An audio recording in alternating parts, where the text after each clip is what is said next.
Assalamualaikum warahmatullahi wabarakatuh. Mari kita lanjutkan pembelajaran bab bakteri ya. Sebelum kita belajar, mari kita berdoa dulu.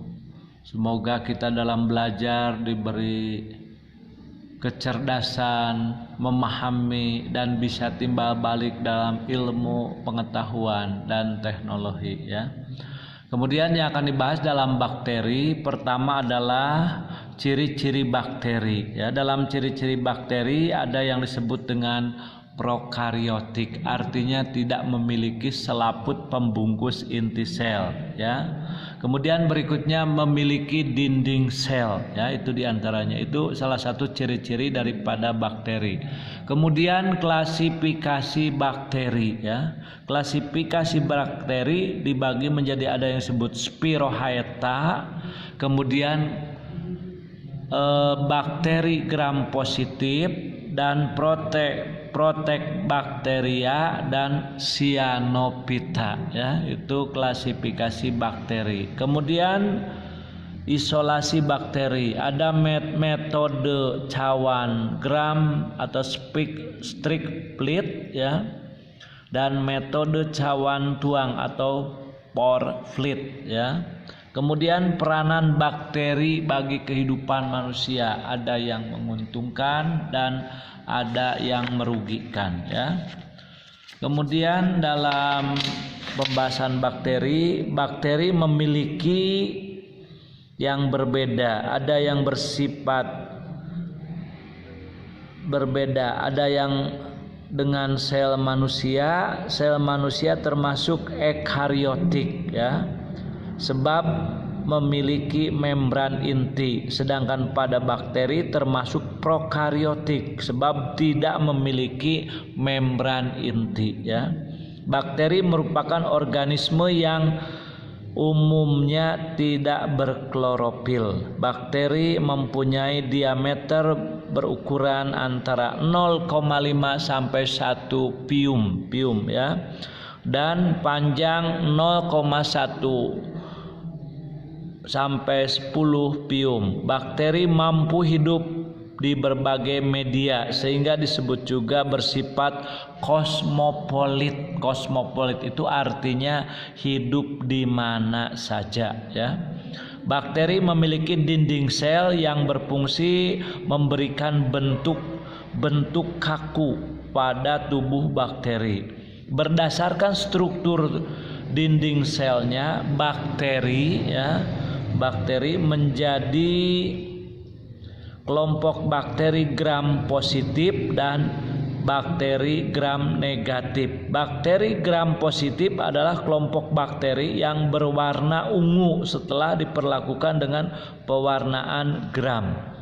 Adapun bakteri gram negatif adalah kelompok bakteri yang tidak berwarna ungu setelah diperlakukan dengan pewarnaan gram. Untuk dapat mengamati bentuk bakteri dan bentuk koloni atau kelompok sel, sebelumnya Anda harus dapat mengisolasi bakteri dari lingkungan. Isolasi bakteri merupakan suatu cara untuk memisahkan mikroba tertentu dengan lingkungan, sehingga ya diperlukan kultur murni atau biakan murni. Ada beberapa metode memperoleh biakan murni, suatu biakan campuran. Dua diantaranya yang paling sering digunakan adalah teknis cawan gores atau stroke plate dan cawan tuang atau pore fluid. Bakteri tumbuh sangat cepat jika diberi nutrisi yang berlimpah. Berbagai jenis bakteri akan memunculkan koloni yang berbeda. Ada koloni yang berwarna, ada koloni yang berbentuk lingkaran literatur. Ada tidak teratur. Ciri-ciri koloni bentuk. Ciri-ciri koloni bentuk, ukuran atau pigmentasi disebut juga morfologi koloni. Morfologi koloni merupakan cara bagi ilmuwan untuk dapat mengidentifikasi bakteri. Bakteri ada yang bersifat menguntungkan dan ada yang bersifat merugikan bagi manusia, ya. Bakteri penyebab penyakit pada manusia atau disebut juga bakteri yang merugikan. Di antaranya Mycobacterium tuberculosis yang menyebabkan penyakit TBC, ya. Yang kedua, contoh yang merugikan Mycobacterium lepra yang dapat menyebabkan penyakit lepra.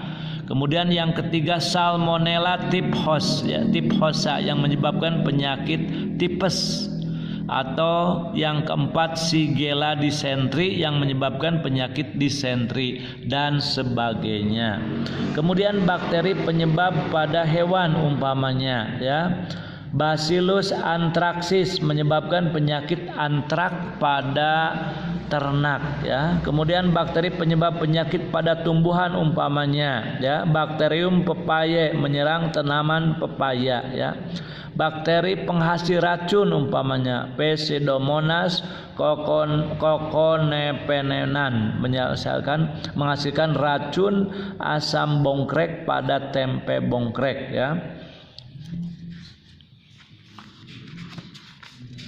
Kemudian berikutnya bakteri yang dapat menguntungkan bagi manusia, ya, diantaranya bakteri Rhizobium pada akar tanaman kacang-kacangan atau polong-polongan dapat mengikat nitrogen bebas di udara, ya.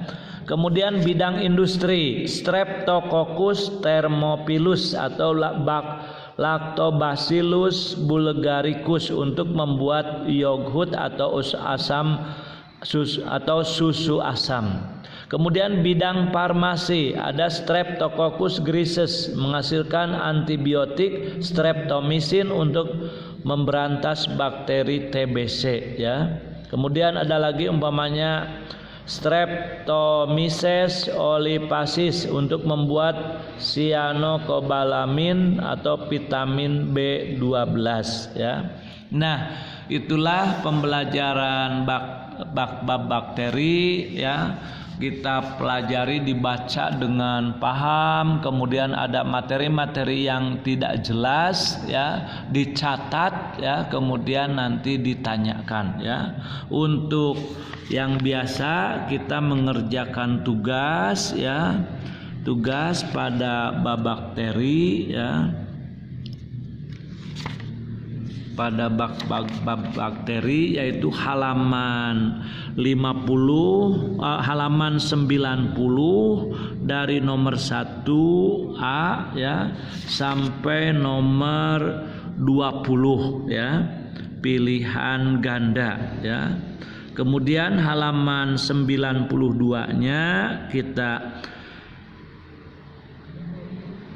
mengerjakan tugas yaitu jawab pertanyaan-pertanyaan atau esai dari nomor 1 sampai nomor 10, ya. Saya ulangi bahwa untuk tugas biologi bab bakteri, soal-soal uji kompetisi bab 4 halaman 90 dari nomor 1 sampai nomor 20 pilihan ganda, ya. Untuk tugas bagian B halaman 92 yaitu dari nomor 1 sampai nomor 10 isian atau esai, ya, itu diantaranya dikerjakan dengan baik oleh para siswa, dipahami, kemudian soal-soal yang tidak mengerti nanti tanyakan ke Bapak, insya Allah akan dijawab secara baik, ya. Mari kita belajar dengan baik dan kita berdoa semoga pelajaran kita dapat bermanfaat bagi kehidupan di masa kini dan masa yang akan datang, ya. Mari kita belajar dengan baik, sungguh-sungguh secara daring di rumah, kemudian kita pahami, kita pelajari, dan kita uji mana yang tidak mengerti, kita terus ulang-ulang pembelajarannya. Kemudian kalau betul-betul tidak dipahami, mari tanyakan dan mari kita istilahnya itu dipelajari dengan baik ya. Sekian pembelajaran bab bakteri dari Bapak dan tugas-tugasnya. Semoga bermanfaat dan semoga kita menjadi iman dan takwa kepada Allah Subhanahu wa taala dan mengabdi dan istilahnya mengabdi kepada kedua orang tua. Sekian, assalamualaikum warahmatullahi wabarakatuh.